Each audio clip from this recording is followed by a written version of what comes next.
bibigyan ka ng chance na magpatupad ng batas, anong batas at bakit? Ang batas na pipiliin ko ang pagbigay ng trabaho sa mahihirap. Bakit? Bakit ano yung napili mong batas?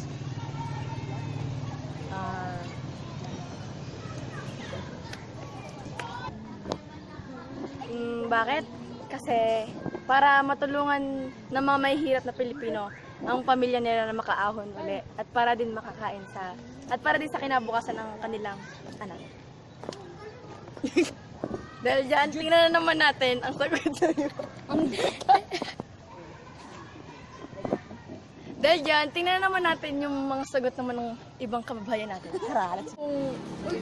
Bigyan ka. Kuya, kamera shy. Kung sakali pong magpatupad ng batas, ano pong batas yung ipapatupad? Death penalty.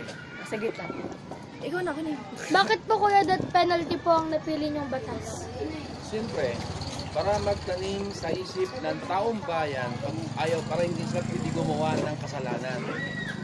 Diba? Number 1, napakadaming inosenteng mga bata na walang kamuhang-muhang sa mundo, nire-rape.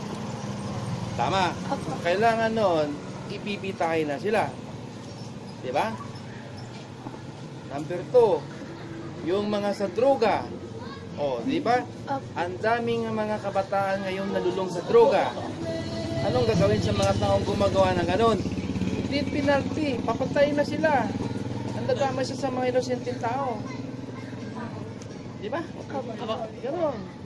Sige po kuya, thank you po. Maraming salamat po. Yun. Po sa inyo, ano pong masasabi niyo tungkol sa pamahalaan? Para sa akin, ang pamahalaan ngayon ay wala namang masyadong problema. Dahil ito ay naaayos na ng ating presidente. Maraming salamat po sa inyong sagot. Anong masasabi mo sa trabaho ng ating bagong presidente na si President Duterte? Si Duterte, simula pa lang maaasahan na at marami na siyang nagawa tungkol sa kontra-droga. Thank you.